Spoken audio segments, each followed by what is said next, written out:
Om Swastiastu, selamat malam pemirsa Bali TV. Saya Pradana Adi Putra kembali menjumpai Anda. Inilah Bali Post Talk pada kesempatan malam hari ini. Kami akan berbincang-bincang tentang stimulus sektor pariwisata dan nanti kami akan berbincang dengan Ketua Aliansi Masyarakat Pariwisata Bali, Bapak Gusti Kade Sutawa. Ya, pemirsa, sektor pariwisata memang sangat terpukul dengan adanya wabah COVID-19. Berbagai upaya dilakukan mengatasi wabah ini. Tentu saja kalangan pariwisata pun tak tinggal diam. Nah, bagaimana mereka menyikapi kondisi tersebut, kemudian apa strategi yang telah dilakukan sampai saat ini? Baik, kami sudah terhubung dengan Bapak Gusti Kade Sutawa. Om Swastiastu, selamat malam Bapak. Halo? Swastiastu? Iya, kami masih menghubungi beliau. Ya, sekali lagi dengan Ketua Aliansi Masyarakat Pariwisata Bali, Bapak Gusti Kade Sutawa, kita berbicara terkait dengan stimulus sektor pariwisata. Memang pemirsa, sektor pariwisata paling berdampak, khususnya di Bali, terkait dengan adanya pandemi COVID-19. Dan ini tentu saja seperti yang sudah kita ketahui bersama di informasi di Bali Post juga, kami sudah menginformasikan dampak ini sangat kurang menguntungkan bagi para pelaku di sektor pariwisata. Dari PHK, kemudian dirumahkan, kemudian penutupan beberapa infrastruktur perhotelan, ini tentu saja sangat berdampak begitu ya. Baik, Om Swastiastu, selamat malam Bapak. Om Swastiastu, selamat malam. Ingin Bapak, apa kabar, sehat ya? Baik, sehat. Iya, Bapak, kita bicara mengenai stimulus sektor pariwisata. Ini pemerintah sudah melakukan berbagai upaya, salah satunya ada program jejaring sosial. Nah, ini kalau boleh disampaikan kepada pemirsa Bali TV, ini termasuk juga stimulus pariwisata. Ini seperti apa ini? Apakah hal tersebut bisa, menurut Bapak, bisa menyelamatkan industri pariwisata khususnya di Bali, Pak? Silakan. Ya, terima kasih. Memang pertama-tama kita juga cukup prihatin karena kita harus ingat bahwa pandemi COVID ini adalah masalah dunia dan saja Bali ya. Akutan Bali adalah destinasi pariwisata yang tentu pariwisata tergantung dengan wisatawan. Nah, tatkala hampir semua negara termasuk wisatawan juga mengalami COVID ya tentu pariwisata ya mati turi. Nah, jadi ya kita luar biasa efeknya terhadap wisata, tidak saja pariwisata tapi yang lain juga UMKM ya dan semua industri lah sekarang mati. Mungkin yang masih jalan ya kesehatan mungkin masih bisa lah, rumah sakit dan sebagainya kan. Nah, buat Bali sendiri memang kita berharap COVID ini berdoa kepada Tuhan supaya tidak terlalu lama karena bagaimanapun sekarang kita bisa melihat jumlah PHK itu kan sudah ribuan dan terus akan bertambah. Seperti hotel contoh di Badung lah, itu kan sudah banyak sekali yang merumahkan pegawai dengan ada yang bayar full selama 3 bulan, yang memang ya langsung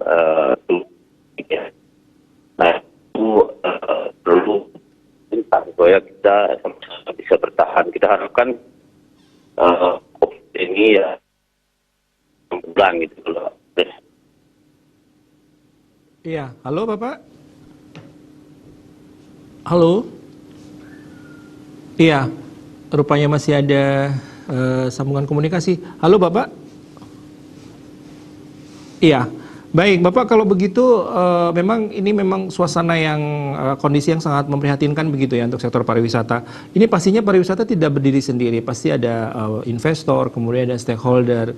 Ini kira-kira yang terkait dengan pihak-pihak tersebut, bagaimana ini bisa mendukung untuk kondisi sekarang ini di tengah pandemi COVID-19?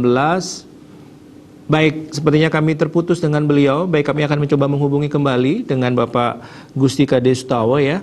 Baik, pemirsa Bali TV, memang sekali lagi yang sudah kami sampaikan tadi, sektor pariwisata sangat terdampak dan saat ini memang penuh dengan kondisi yang tidak pasti karena memang upaya yang sudah dilakukan oleh pemerintah pusat maupun pemerintah Bali ini berupaya untuk memutus mata rantai COVID-19, tapi upaya recovery yang kemudian belum bisa diprediksi kapan itu akan terjadi. Paling tidak ini juga terkait dengan sektor pariwisata, sektor andalan Bali ini terkait dengan pemasukan pundi-pundi bagi PAD dan sebagainya. Baik, kami mencoba untuk terus menghubungi Bapak Gustika Desuttawa selaku Ketua Aliansi Masyarakat Pariwisata Bali.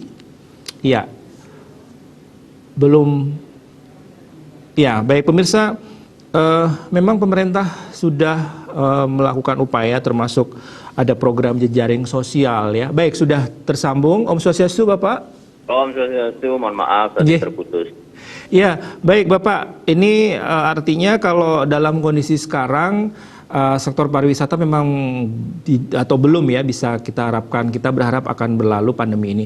Tetapi untuk saat sekarang artinya pariwisata tidak berdiri sendiri, ada investor, ada stakeholder. Nah, terkait dengan pihak-pihak tersebut bagaimana mereka menyikapi terkait dengan pandemi ini, kemudian khususnya yang tadi di awal saya sampaikan, ini dampaknya kan kepada sumber daya manusia atau para pelaku di industri perhotelan ini, para pekerja kan kemudian ada yang di PHK, ada yang dirumahkan. Ini bagaimana menyikapinya Bapak? Silakan.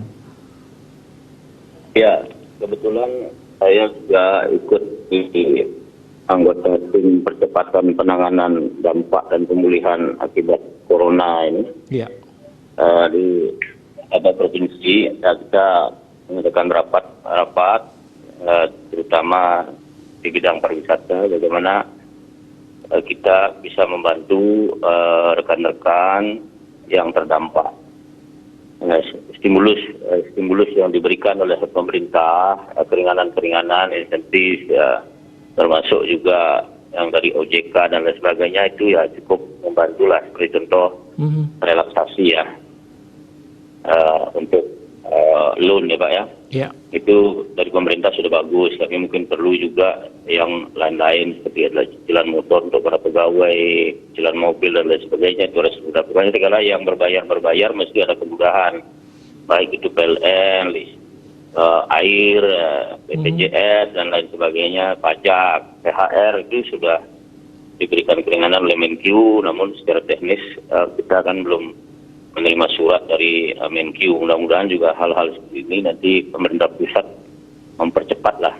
Nah, mengenai keterlibatan para pengusaha, saya rasa kita sudah mulai melakukan komunikasi dengan semua stakeholder di pariwisata, dengan para owners, itu untuk bagaimana kita sama-sama saling membantulah untuk meringankan beban daripada pariwisata Bali. Mudah-mudahan lah, saya yakin sih kalau diadakan komunikasi yang baik antara pemerintah dan para pengusaha yang berbisnis di Bali, mereka saya rasa siap untuk membantu Bali lah untuk bisa mempercepat recovery. Seperti contoh juga kayak PMI ini kan banyak hotel yang sudah siap juga menerima akhirnya demikian. Nah, itu artinya kan sudah terjadi kesadaran lah. Karena walaupun ada beberapa juga yang menolak itu ya, saya rasa karena kurang sosialisasi demikian. Iya, baik Bapak, ini kemudian saat ini kan memang kondisinya belum mampu untuk atau memungkinkan untuk apa istilahnya sektor pariwisata ini dihandalkan begitu ya. Tapi untuk saat ini apakah memang benar-benar tidak ada kegiatan sama sekali di industri pariwisata ini, atau mungkin dari Aliansi Masyarakat Pariwisata Bali ada upaya lain yang dilakukan? Artinya ini apakah ada strategi yang kemudian menjadi satu atau second alternatif begitu untuk bisa tetap bertahan dengan kondisi yang sekarang ini, Pak? Ya, ini suaranya kecil sekali, tapi poinnya saya sudah bisa tangkap. Dari Kemenpar kan sudah, dan juga Presiden sudah mengharapkan kita meng-create program padat karya. Bagaimana caranya supaya yang terdampak COVID ini mengajukan program yang nanti didanai oleh pemerintah. Seperti contoh mungkin yang skillnya bagian memasak, ya buatlah proposal untuk buka apa kan gitu. Mungkin kuliner dan lain sebagainya. Mungkin yang bagian housekeeping ya buka pelatihan housekeeping ya dan lain sebagainya. Di samping pemerintah juga sudah menyediakan juga kartu prakerja, itu isinya juga training pelatihan. Nah, ini yang kita lagi garap di pariwisata, apa skill daripada anggota kami di aliansi. Nah, itu yang kami akan ajukan kepada pemerintah pusat, karena kan Presiden juga menyampaikan itu ada bantuan untuk padat karya. Nah, kami akan ajukan itu kepada pusat sehingga paling tidak kan dalam 3-6 bulan ini bisa membantu lah. Tapi kita apresiasi juga kepada para kepala daerah tingkat 2 di Bandung ya. Saya sudah baca itu beliau juga akan membantu untuk yang PHK itu selama 3 bulan. Ya, dan pasar juga saya lihat sudah mulai dan yang lainnya. Kalau ini kompak kita bersatu, saya rasa bisa kita keluar dari krisis ini. Iya. Yang penting bagaimana kita sama-sama mengikuti himbauan pemerintah. Ya, jadi upayakan lebih banyak di rumah, terus memakai masker kalau keluar, menghindari keramaian. Nah, kalau itu bisa kita lakukan, saya rasa bisa putus lah. Nah, banyak sudah para ahli kan menyampaikan, ya seperti siang ini juga ahli virus kan menyampaikan sepanjang imun kita bagus sebetulnya virus ini ya bisa sembuh yang kena virus ini, kecuali ada penyakit lain kan demikian. Baik. Yang kita mengikuti himbauan pemerintah, saya sih optimis juga apa yang dikatakan Pak Jokowi ya Desember kita sudah selesai sebetulnya. Ya, namun kalau kita bicara pariwisata, ya kita harapkan juga negara lain juga recover gitu. Kalau tidak ya turis dari mana Pak? Baik. Kalau harapan domestik juga harus yang lain juga kita doakan supaya cepat juga recover sehingga pariwisata cepat pulih Pak. Iya, baik. Jadi menurut Bapak apa yang sudah dilakukan oleh pemerintah pusat maupun daerah terkait untuk recovery, artinya untuk bertahan di posisi atau kondisi sekarang ini sudah cukup ya Pak ya untuk di sektor pariwisata, atau mungkin Bapak ada masukan yang memang secara spesifik ini sangat diperlukan untuk lebih membangkitkan lagi sektor pariwisata pasca COVID-19 Pak? Ya, kalau program pemerintah itu bagus ya, kayak padat karya, kayak untuk pekerjaan dan lain sebagainya. Cuman harus dipercepat karena sekarang masyarakat kan butuh cepat Pak. Ya, jadi tidak bisa menunggu dan lain sebagainya, mengajukan nanti lama direview dulu baru keluar. Nah kan gitu kan kita tidak bisa karena kita bicara sekarang dari hari ke hari ini kan kalau tidak ada income kan kasihan juga masyarakat. Ya, seperti itu kayak kartu prakerja, kalau menurut saya ya nggak usah ada training lah, kasih aja bantuan langsung. Itu menurut saya ini cepat. Kalau lagi mengajukan training apa yang diminati gitu, kalau Bapak baca prakerja kan demikian itu, terus daftar lagi sekian juta orang berdaftar itu ini ada yang dapat dan tidak.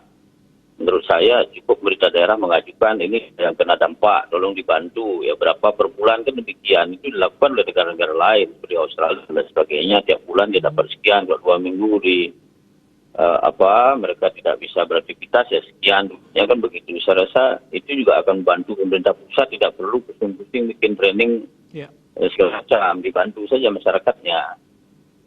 Yang kedua tentu juga bagaimana percepatan daripada pengendalian COVID ini, seperti contoh ya rumah sakit jangan sampai kekurangan APD dan lain sebagainya, masker, gitu kan pemerintah gerak cepat. Ya kita juga bahu-membahu, kami sendiri juga di aliansi juga ya mengumpulkan dana juga untuk membeli masker dan lain sebagainya untuk membantu masyarakat supaya kita bisa sama-sama lah, karena COVID ini harus kita lawan bersama, tidak bisa sendiri. Tapi apa yang sudah disampaikan itu bagus, cuman perlu mungkin lebih lebih cepat eksekusinya gitu. Jadi kalau lagi masukkan data prakerja gitu kan repot gitu. Lebih baik kalau sudah laporan dari provinsi kepada kota, ini loh yang terdampak ya dibantu tiap bulan gitu. Itu saya rasa paling cepat. Yang terpenting itu sekarang bagaimana mempercepat COVID ini berhenti menyebar kan itu. Baik. Kalau itu kita sudah bisa lokalisir, saya rasa yang lain itu sudah mengikuti lah. Karena kalau kita bicara pariwisata itu semua orang di dunia ini ingin traveling Pak. Baik. Ya, jadi kalau begitu kita aman, mereka juga aman di dunia, pariwisata otomatis hidup ya. Iya.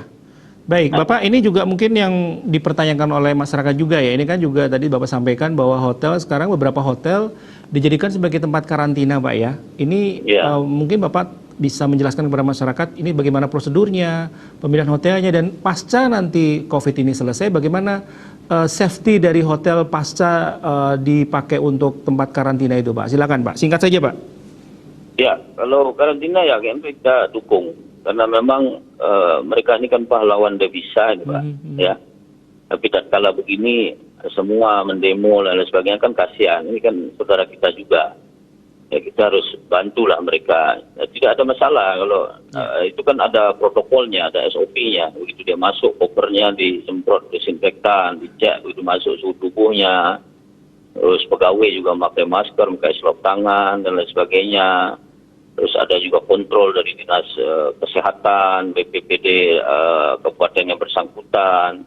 Jika ada apa cepat akan berkomunikasi dengan pihak rumah sakit dan lain sebagainya. Saya rasa nggak ada masalah.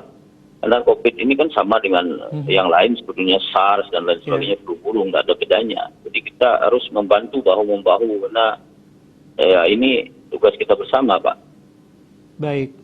Iya, baik Bapak, terima kasih sudah berbincang-bincang bersama kami. Mari kita berdoa ya supaya COVID ini segera berakhir. Terima kasih ya banyak. Pak. Selamat malam. Iya, baik, selamat malam Pak Gusti Kades Sutawa. Mudah-mudahan COVID segera berlalu dan sektor pariwisata akan bertumbuh dan berkembang lagi, menggeliat lagi, dan ini menjadi benar-benar sesuatu yang akan sangat ditunggu-tunggu ya Pak ya, untuk bisa memiliki situasi dan kondisi yang kondusif ini khususnya untuk sektor pariwisata. Baik pemirsa, demikianlah perbincangan kami bersama Ketua Aliansi Masyarakat Pariwisata Bali Bapak Gusti Kades Sutawa dalam stimulus sektor pariwisata, dan kami akhiri Bali Post Talk pada kesempatan malam hari ini. Terima kasih atas perhatian Anda. Om Santi Santi Santi Om.